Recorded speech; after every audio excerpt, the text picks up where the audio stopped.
what exactly is a registry? Well, a registry is a system where entities such as individuals, companies, incorporated entities can record a fact, any type of fact. It can be who owns something.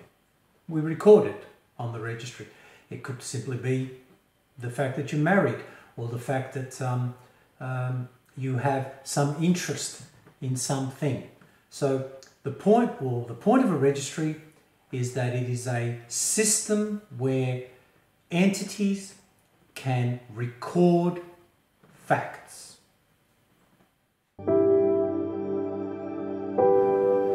Now, what is the importance of a registry? Have you heard this? Possession is 9/10 of the law. That means that if you're holding on to something, then as far as the law is concerned, you own it. Well, at least you own 9/10 of it. How then do you acquire the final 10%? How do you end up with 100% ownership of something? And the answer is, you need to have it registered in your name. That's how our society works. Possession gives you 9/10 of the rights to something. And then registration, actually putting it in your name and recording it somewhere for posterity, is how you end up with 100% of something.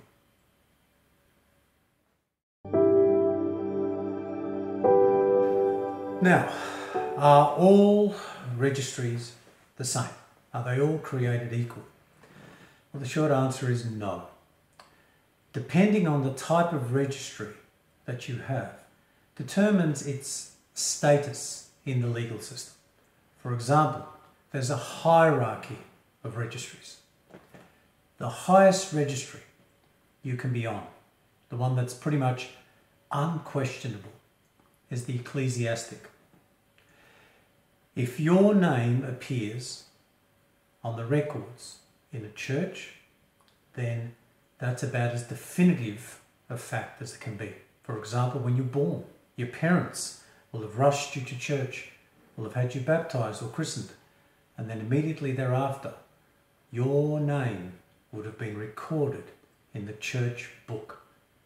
Therefore, because the church is under God, ecclesiastic registries are the most powerful. The second most powerful registry in our community, especially if you're a member of the Commonwealth, is the Crown. Now, the people are the Crown, so the people recognise you. You record yourself in a Crown registry, a royal registry. Now, the Crown sits above the court, not below the court. Therefore, a certificate marked by a royal assent sits above the Supreme and even the High Court. Therefore, it's irrefutable. The next level of registration is something we call corporate registration. Now, that can be any type of corporate entity, some sort of corporate government, a council, a corporate council. It really doesn't matter. As long as they're incorporated, or they call themselves a corporation in their name, they can also keep a registry. Now, some of you may have mobile phones. You will be registered under Telstra or Vodafone, depending on which company you decided to take advantage of the service. And so corporate entities have registrations, and they are the third most powerful registration. The fourth most powerful registration is something called associations. For example, Dog Breeders Association of Tasmania, Hairy Cats Association of Egypt. It really doesn't matter what it's called. It has no real power in the legal system other than it's a registry. It records a fact.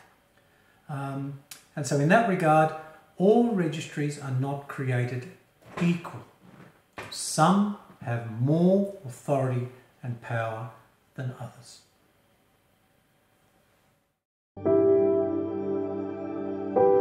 Okay, so now we've established that registration is a means by which we record a fact, and that there are different types of registries and they have different rankings in the law. What are the pros and cons of registration? Why would we register? And where's the trap in registration? Well, as simply as I can put it, it goes like this. The advantage of registration is that it gives you the final 10% of evidence that some fact is irrefutable or definitive. E.g., if you register a vehicle in your name, the registration of that vehicle gives you more power than actually sitting in the vehicle. So that if someone else is sitting in the vehicle, they've got 90% or 9/10 of the law in their favour. If you turn up with a registration certificate, it will trumps their 9/10. Your 10% registration is more powerful than their 9/10 of possession. So the value of registration is that it's a definitive fact, evidenced by the registration certificate and supported by the community or the entity that issued the certificate. What's the catch? The catch is that depending on what type of registration you have or which entity you registered with, ecclesiastic, royal, corporate or an association, each registry has its own rules. And one of the drawbacks of registration is that you must comply with the rules of registration. If that registry has strict, harsh, difficult rules, you don't have a choice. If you're registered with Telstra or Vodafone, for example, you must comply with their rules and regulations. You have no option. They have rights to terminate your service, or worse. Now, I use the word entity. What is an entity? Well, in the eyes of the law, an entity can be three things, depending on which legal system you're in. It can be an individual. You as an individual are deemed an entity. It can be a group of individuals that get together, like a company of individuals, hence the term company. So if a group of individuals get together and they form a company, you're in their company, then that's a company, and that's also, if it's registered, capable of being deemed an entity. The third type of entity is a corporation. Now, all three entities are deemed to be independent of the shareholders or employees that work within those entities. In short, an individual, you, are independent of everything else. A company is an individual entity in itself, and a corporation is an individual entity in itself, regardless of how many members it has in it. And in court, for example, a company would appear as one of the parties. A corporation may appear as one of the parties. And of course, you can appear as one of the parties. So, depending on what legal system you're in, an entity is either an individual, a company of individuals, proprietary, limited, or something called a corporation.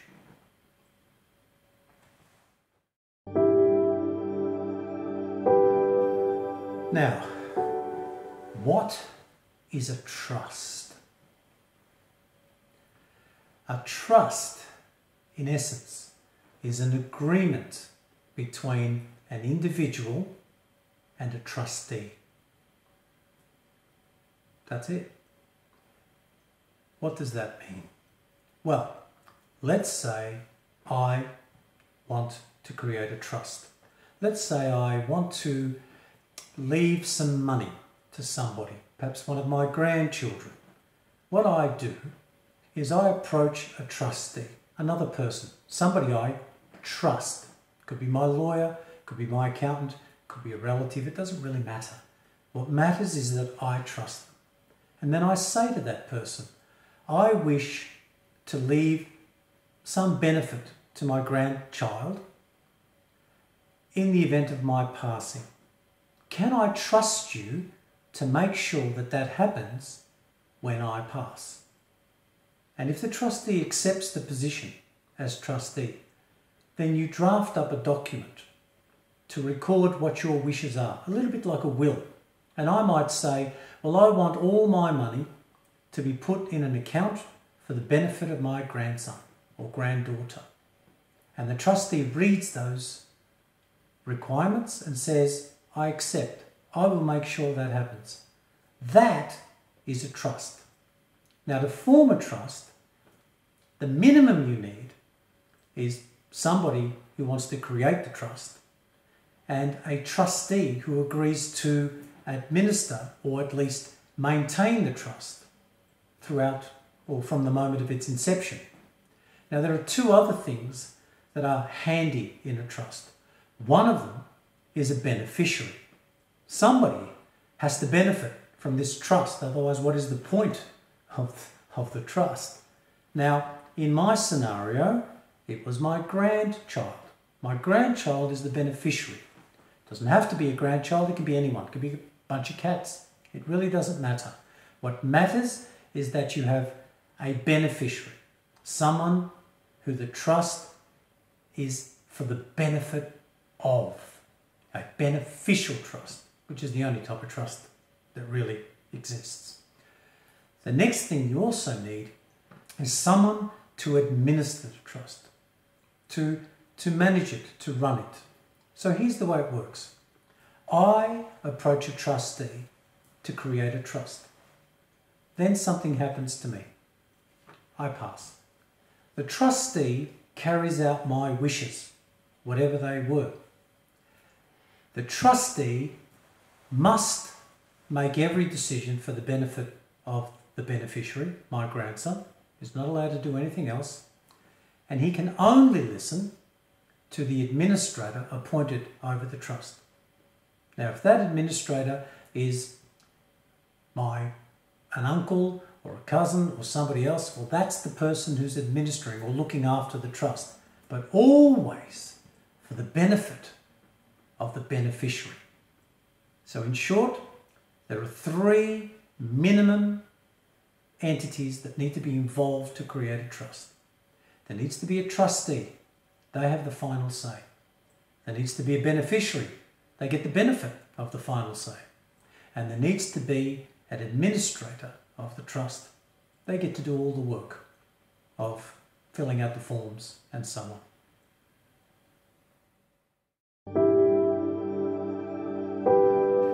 Right, so now that we know what a trust is, do you have a trust? Believe it or not, you probably do.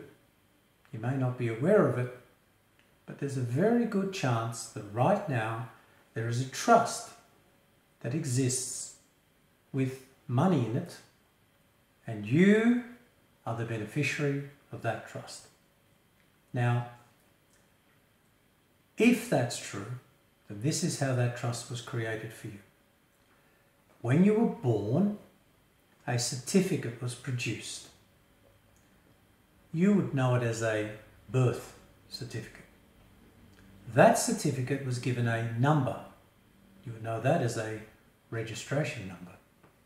That birth certificate was registered with a corporate entity.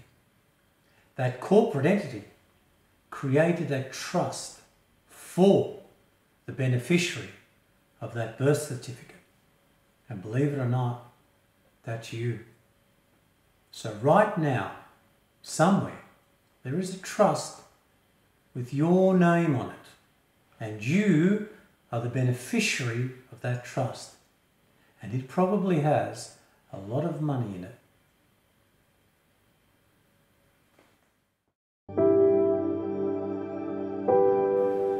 So you're probably going to ask the question, if that's true, and there is a trust with your name on it, and it has a lot of money, and you're the beneficiary.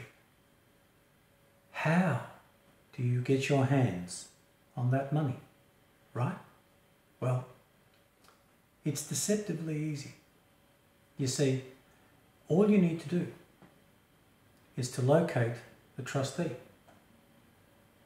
Then you need to determine who is the administrator of your trust. And then you simply approach the administrator of your trust and you say, I'm the beneficiary, and I'd like to get my hands on some of that lovely money that you've got sitting in my trust. I have things to do, places to go, people to see, and I'd have that money. And the administrator is obliged to act on your wishes. He will approach the trustee and he will simply ask for funds to be drawn down from your trust. Believe it or not, that's exactly how every single trust operates, including the one that was set up for you via your birth certificate. Now, you probably want to know, where do I find the trustee? And how do I know who the administrator of my trust is? Well, I'm going to tell you. First question, how do I know who the administrator of my trust is? The answer is, if you're above the age of 18, then you are of capacity. And as long as you're not insane, then you are of sound mind and capacity. And under those conditions, you can appoint yourself the administrator of your trust. So now you know where to go to get permission. Next step is you've got to go to the trustee. Where's that? Where's the trustee? Well, if you're in Australia, the trustee sits in something called the Supreme Court. Well, pretty much every court. Yeah, that's right. Every judge that sits in a court in Australia is acting in a fiduciary duty as a trustee for you. All you have to do is the administrator of your trust is approach the judge and ask him for a drawdown of your money. And he is obliged to give it to you, as long as you don't squander it. After all, he does have a fiduciary duty to maintain the wealth for your benefit. So don't go asking him for money to buy drugs and spend it on hookers, because you'll probably get a knockback. But if you have a legitimate reason, and if it's for the good of you and the good of your trust, then all you need to do is turn up to any court and make an application, or indeed what you're really doing is asking for an order. You're putting an order to the court, and the court must carry out your order.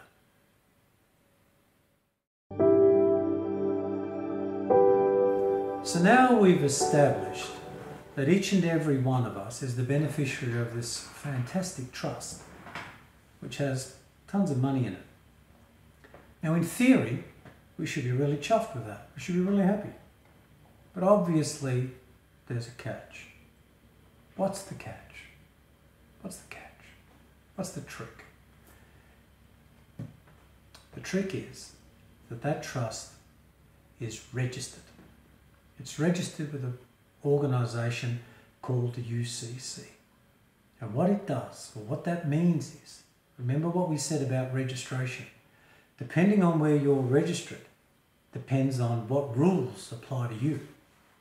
Your trust is registered with an organisation that has very specific rules and regulations. For example, anything you buy in the name of your trust is controlled by the trustee, not you. You can use it, but any time the trustee deems fit, he can intervene. He can take it back. Now, you may have bought a house in the name of your trust. In fact, you probably have.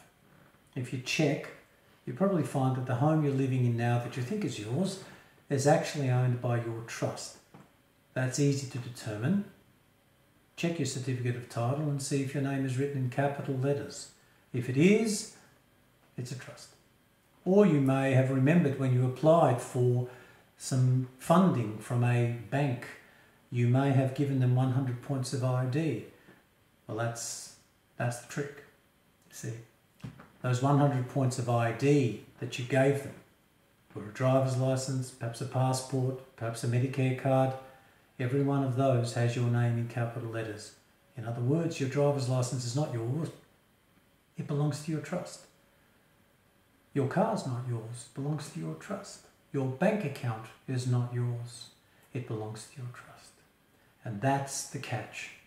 Without you knowing it, you have set up an entire life of things that are owned by your trust that you believe, mistakenly, are owned by you. Now make no mistake, you are the beneficiary of those things, but you don't own them any more than the director of a company owns the assets of a company. He does not. The shareholders own the assets of a company. The director is merely an employee. So too, whilst you may be the beneficiary of your house, the beneficiary of your car, the beneficiary of your dog, if it's registered in the name of your trust, that means in capital letters, for ease of identification, then the trust owns your dog, your car and your house. And you must comply with the rules of the trust. And in this particular trust, the rules are exorbitant. They're never ending. Speeding, parking, tax, GST, registration, all of that stuff, council fees, these are all rules of the trust. They're not rules in common law. They're not laws in common law. So that's the catch of a trust. All trusts are registered, and we've already spoken about the value of registration. So depending on which registry you're on, you must comply with the rules of that registry. That is the catch in having everything in the name of your trust.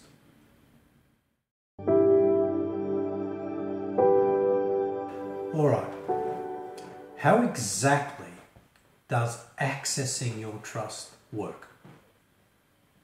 Let me give you an example.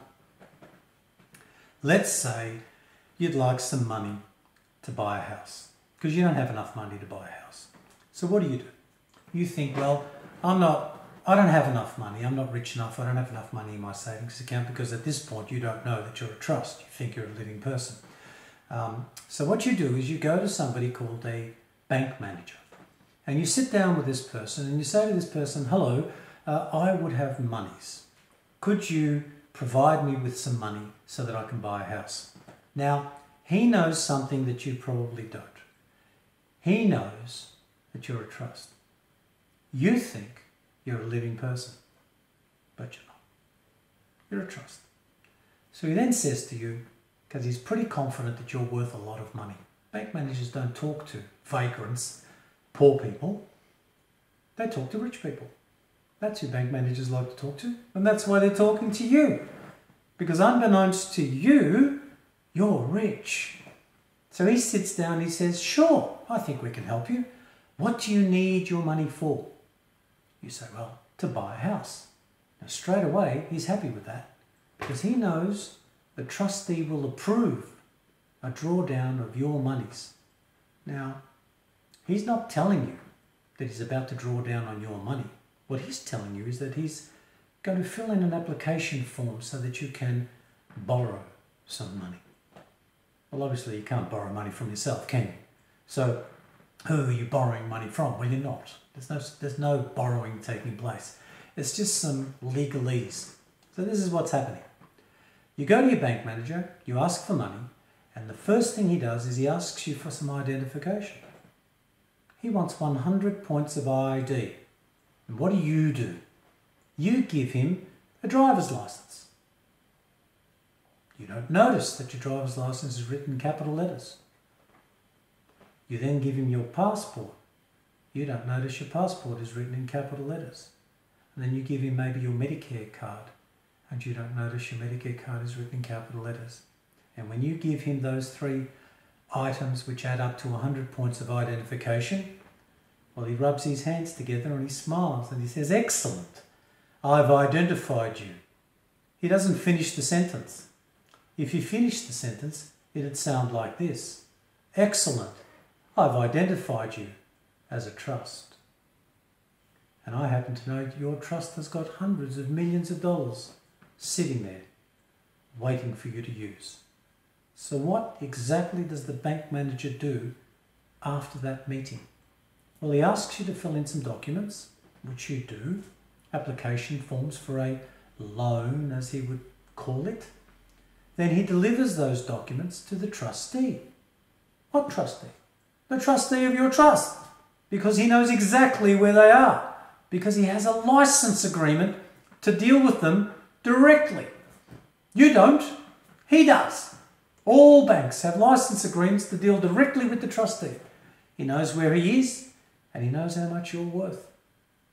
So the bank manager asks the trustee, "Could you please release a few $100,000 for my client?" The trustee says, "Sure." "Have you identified them as a trust?" "Yes, we have." And the trustee says, "Great, how much do you need?" And they said, $500,000. And the trustee says, "Great, are you using it for an approved purpose?" And the bank manager says, "Yes, we are." And you get approved. And your own money is released to you because you're the beneficiary. That's the law. So what's all this nonsense about interest? Well, believe it or not, therein lies the rub. You see, the bank manager doesn't work for free. He's got his own family to feed. So what he does, without you knowing it, is he gets you to sign an agreement that you will pay him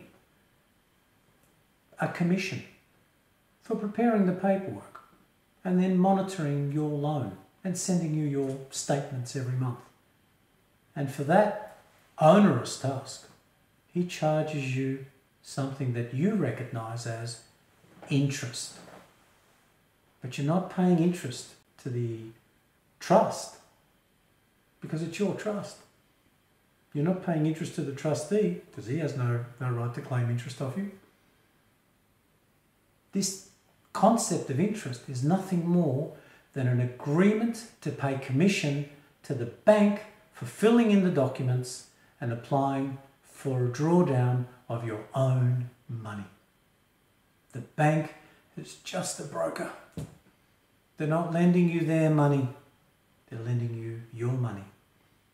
And they're not charging you interest because they're being charged interest. They're charging you interest because that's their fees for managing your account. So that when the day comes that you want to pay off your loan, that's not the words they're going to use. They're never going to say, "You're here to pay off your loan." What they're going to say is, "Oh, you must want to discharge your debt to us." And you'll say, "Well, yeah, I guess, I don't know, whatever," because you don't understand the language. And what happens is that they then arrange a settlement of your discharge. Now, what's a settlement? Full sentence, out of court settlement. They're settling instead of suing you. Why? Because you signed a 30-year contract to pay them commission. And now you want to pay off your loan early, after 5 years or 10 years. So what they do is they come up with a figure that they think you'll accept. And they say to you, "We're prepared to discharge your debt to us for this figure." It's an out-of-court settlement. Every single time you've agreed to pay out what you think is a loan, what you've actually done is you've agreed to pay out a contract to pay them interest for 30 years for the privilege of managing your account. That's what a bank does. They're just brokers. You don't know that. We do now.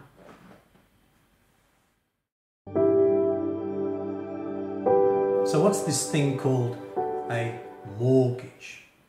Well,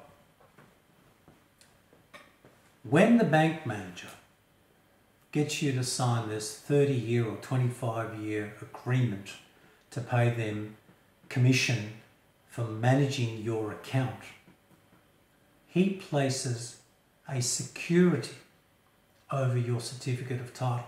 He'll actually do two things. Number one, he'll take your duplicate certificate of title and keep it in possession. Without it, you can't sell your property, you can't mortgage your property, you're pretty much at his mercy. So number one, they take your duplicate certificate of title and they hang on to it. The second thing they do is they put a mortgage or a security document over your land. And what that does is it gives them a whole bunch of rights, a little bit like you're giving them a power of attorney. It gives them rights to deal with your land in the event that you break or default on their agreement with you. So this agreement that you signed to pay them interest for 30 years, which has nothing to do with the money they provided you because that's your own money, that agreement is a binding agreement under the UCC rules, under the laws of the registration of that trust. And since you signed all the agreements and they assumed you knew what you were doing, after all, didn't you seek legal advice? And didn't your solicitor tell you sign here and this is what it's all about? And didn't you believe all that? Well, acting on that belief, you gave them permission to control your title, so they have 9/10 of the rights over your land, and then you gave them the final 10th by giving them a signed document which effectively could transfer the registration of that property into their name. They have 100% control of your title and you gave it to them. Now, you might say, but Spiros, I was acting under misinformation. My solicitor didn't tell me that. Am I bound by a contract that relied on a deception? Well, I think you might want to think that one through, because as far as I'm aware, no contract survives deception. Therefore, if your bank manager and your solicitor did not inform you that you were not borrowing money from someone else, that indeed you were doing nothing more than drawing down on your own trust to purchase a property that you put in the name of your trust, therefore completely balanced book, and that this mortgage that is over your property is nothing more than a document that secures the commission payable to the bank that procured the drawdown. If that wasn't explained to you, if you're hearing it for the first time from me, then you might want to question the legal advice that you received. And I can assure you, if there was deception at play, or if you were not clearly informed and you did not give informed consent, and if you don't give informed consent, then there is no contract.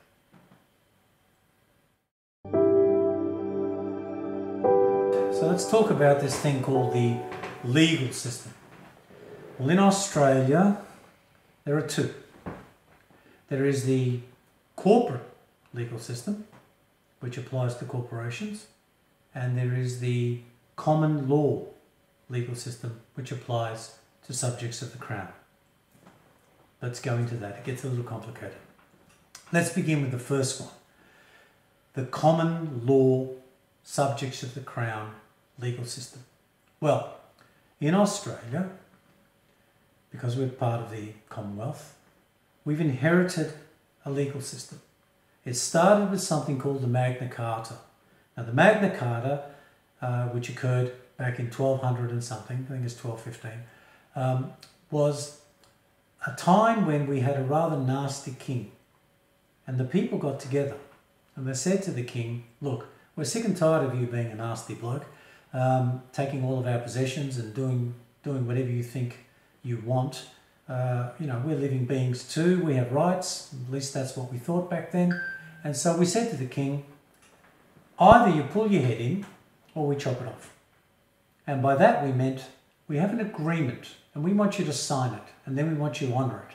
And that agreement was called the Magna Carta. And in that document, we gave ourselves rights. That Magna Carta was signed, and as a result of that, it carried on through the centuries up until 1900, where here in Australia we signed something called the Australian Constitution, or the Commonwealth Constitution of Australia, the proper one, 1900. Now that was signed by the people with Queen Victoria, who was the reigning monarch on the day. Now, the legal systems that operate in Australia are the common law system, refers to any laws passed by the Crown that affect living people. The other system that's operating in Australia is an admiralty system or a commercial legal system. That's not governed by any human rights or civil rights. The way that works is that there's a corporation that sets up, or that has set up, a bunch of courts. They've employed their own judges. They have their own registry where they register things called solicitors and barristers. They look for all the world exactly like the way that our common law system worked. Indeed, they copied it. Or the word that we use is they adopted it. These corporate courts have adopted the common law legal system, the one that applies to you and I. And they've used it so that they can, what, I don't know, perhaps they've used it so that they can trick people into thinking that their courtrooms have the same legal basis as our common law system. And the truth of the matter is they don't. Here's the way it works. Their corporate courts have no requirement for their laws or rules, regulations or codes to be signed off by the Crown. They can sign them off themselves. That means they can write a rule about anything. Now, unfortunately for us, their rules only apply to corporations, including incorporated trusts. Now, we talked about trusts, and you're aware now that almost everything you own is in the name of your trust. Therefore, their legal system is designed for your trust, but it has no jurisdiction over you whatsoever. As long as you recognize that you are a living person, and as long as you can make that clear to one of their courtrooms, they have no jurisdiction over you. You can simply go about your business and ignore everything. Your trust cannot. Your trust must comply with each and every one of their rules and dictates. But living people are only bound by common laws unless you agree by contract to follow their rules. So, there are two legal systems. One of them is designed for living people, that's called the common law system, and the other one is designed for incorporated entities, including incorporated trusts. And really, unless you agree to follow the incorporated trust rules, you're not compelled to do so.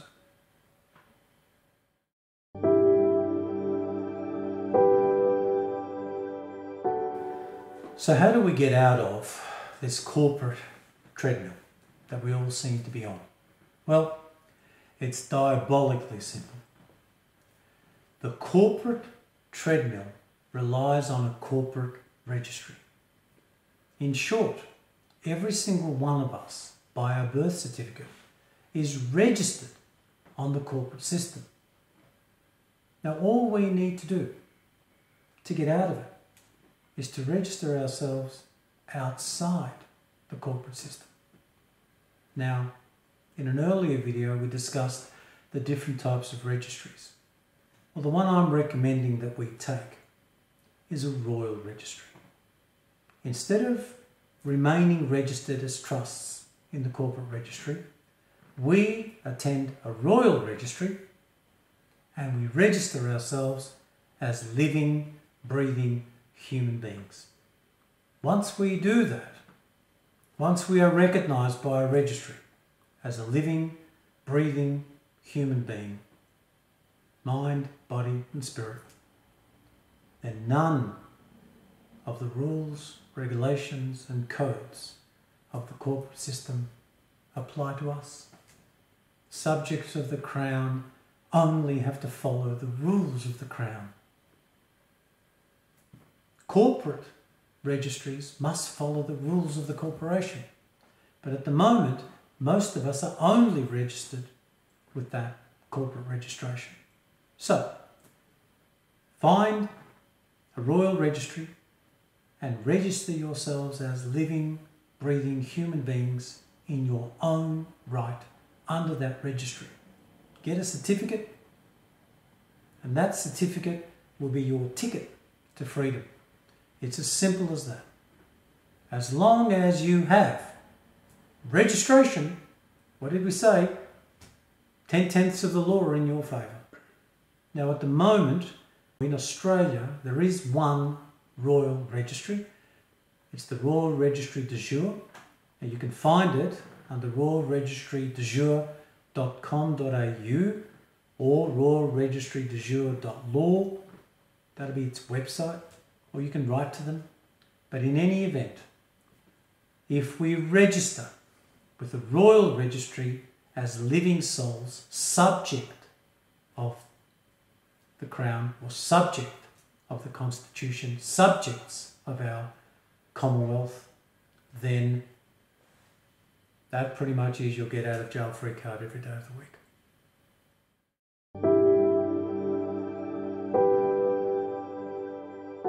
How does it benefit us to be registered in a royal registry as living people? Well, first of all, the only rules that apply to us are the rules of the registry. Now, a royal registry complies with common law rules, common law laws. Therefore, only common law laws apply to you. None of the corporate laws apply to living people, not without their consent. So as long as you don't consent to the rules and regulations and codes of the UCC or any of the other corporate entities, and more importantly, as long as you are registered with a royal registry as a living man or woman, you only need to comply with the common law in your community. You are not obliged to comply with any other law. Therefore, speeding, parking, tax, GST, codes, building codes, planning schemes, all of these things exist in the corporate registry. They apply only to corporations, incorporated trusts, or you if you consent. If you do not consent, then you are under no obligation. Indeed, there is no jurisdiction over you. Corporate courts don't have jurisdiction over living people. They only have jurisdiction over corporations and incorporated trusts. They have no jurisdiction over you. So, you establish yourself as a living man or woman in a royal registry, and that is your ticket to living a life under common law. You're not obliged to comply with any of the terms and conditions, rules, regulations or codes dictated to by corporations. Not a single one of them. You're not obliged. That doesn't mean that you can't volunteer. You can volunteer to go to jail, which is pretty much how most people are in jail at the moment, but you're under no obligation. So, the biggest advantage in being registered as a living person is that you no longer need to comply with the stringent rules, regulations, codes, whatever they want to call them, that exist in corporation land. You simply step aside. You don't need to destroy their system. You just need to acknowledge that you're not bound by it and let it pass you by. And just be bound by the rules and regulations of the Commonwealth of Australia as per common law, as assented to by the Crown, the way it was before they corporatised it.